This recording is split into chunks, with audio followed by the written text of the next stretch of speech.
chain smoke and I say fuck a lot. But I accept myself for the way I am. I accept you too. Viewer discretion advised. And I believe this is the biggest crime since we had concentration camps, because nobody wants to talk about that people who are not taking AZT and medicine given by the doctors in the hospital, they make it. So I went on the Tinfoil Hat podcast again this week with Sam Tripoli. This would make my 4th time, I believe. I'll leave links below. But this episode was number 539, The Hitler of AIDS. And it was published on 2/22/2022. They got this drug. It's called AZT, and it is sitting on a shelf. They spent a ton of money on it, and they don't like doing that. They would rather risk millions of lives than spend money on a drug and not make $1 off it. Now, do you have any research on what AZT was doing to people before they used it? Before that, they weren't using it. I mean, it was invented as a cancer drug, I think in the 60s. And it was toxic. Yeah, so toxic. It was killing. It was doing worse than the cancer. Yeah. Basically, everything that if someone actually had AIDS, AZT is just going to make it worse. In May 1990, the American AIDS activist group ACT UP organized a demonstration outside the National Institutes of Health in Maryland. They were protesting about AZT, or zidovudine, the only approved drug for AIDS at that time. It wasn't working, and ACT UP members wanted more research effort put into finding a cure for AIDS. This was a remarkable about turn, because 3 years earlier, other ACT UP demonstrations had clamored for more AZT to be made available at a cheaper price. What had changed? A lot of the people who were involved with ACT UP and who were on nucleoside analogs like AZT had bad experiences with the drug eventually. And then there was a panic, and then there was this realization, this horrible disillusionment that indeed the drugs that they were begging the government to get into their bodies were in fact very ineffective, if not toxic. Opening up the drug's use to so-called asymptomatics means a substantial increase in the number of people who could be prescribed AZT indefinitely. In the UK, the estimated number of HIV-positive people is 50,000. In the United States, it's around 1 million. This 1990 US poster campaign, Living with HIV, was co-sponsored by Burroughs Wellcome. People were encouraged to get tested for HIV. The posters said, "Early medical intervention could put time on your side." As AZT was the only approved drug for AIDS at the time, this was a way of increasing Wellcome's market for the drug. I think it's a disgrace. It lures people into the belief that if they're HIV positive, they should go and get themselves tested, and that there's an answer that will keep them alive, and that's far from the truth. Wellcome claims that AZT is an antiviral drug. The leaflet gives the impression that AZT can target the HIV virus without killing cells.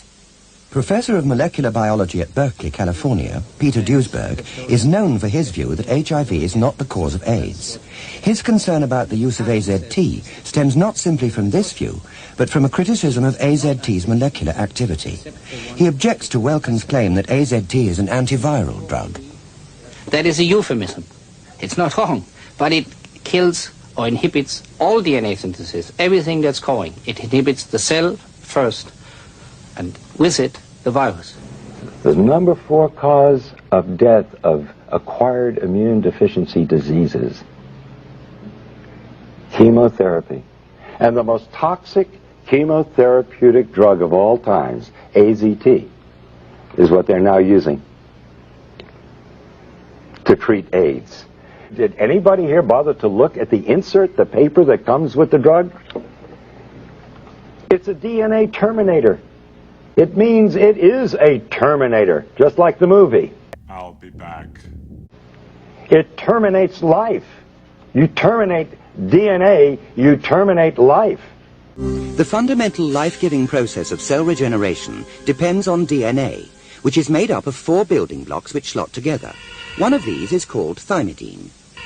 AZT is a copy or analog of thymidine, which when it attaches itself to the viral DNA chain, stops it, because nothing else can attach itself. Some scientists claim that whether a cell is infected with HIV or not, AZT terminates the DNA chain, stopping more DNA from being formed. It inhibits the replication or duplication of DNA, and thereby prevents the cell itself from duplicating. But Duisberg maintains that AZT can't prevent the virus from infecting that cell without killing it and others as well. In people who are given AZT, healthy or sick, only 1 in 500 cells is ever infected by HIV. That is to say, in order to kill that one infected cell, AZT will have to kill 500 normal cells, good cells, that people, particularly with AIDS, desperately need to survive. And healthy people need it too. It is like trying to kill the one terrorist in a city like Berkeley of 200,000 by putting poison in the tap water. You may get the terrorist, but you will get most of the other people as well. AZT, by definition, by their own drug insert, causes AIDS, and nobody survives AZT. So a healthy guy in his 20s, it says he's HIV positive. He's perfectly healthy. So he gets AZT and dies within like 2 years at first. Maybe not even. And it looks like AIDS. It looks like AIDS. So there you go. He had AIDS. He had HIV. We poisoned him, but it looked like he was just dying pretty quick. Then what they did is they started lowering dosages over time. So it's like, oh, see, we're making him live longer, giving him less poison. 100%, dude. 100%. Oh, shit. So you just gave him less and then said... Yes. And they've cut the dosage way down because it was killing them too fast. It's like giving somebody a large dose of strychnine and they die within 5 minutes. And so the next person, you give them a few drops of it and they last 4 or 5 days and you say, strychnine's a wonderful drug. This person lasts 5 times longer. This is the kind of thing that they present to the world. AZT was first developed in 1964 as a cancer chemotherapy drug. It was designed to destroy proliferating cancer cells. Later, at the U.S. National Cancer Institute in Maryland, it was tested as an AIDS drug. Normally, cancer chemotherapy drugs are used for limited periods, but AZT is given for open-ended use. Its effect on the body can be very serious. Some people simply can't tolerate it and suffer vomiting, muscle pain, and unendurable headaches. Lower doses produce less side effects, but on high doses, bone marrow cells are affected, with up to 30% of recipients needing blood transfusions. I believe that the drug, AZT, can have at least 2 important areas of toxicity, and that is the inhibition of production of critical white cells and also the production of malignant cells, such as lymphoma cells. These 2 courses can be monitored, but they can also reach the point of no return where nothing can be done about it. So even with monitoring, these toxicities can be life-threatening. Did you know that in 1988, Fauci said that AZT was, quote, safe and effective?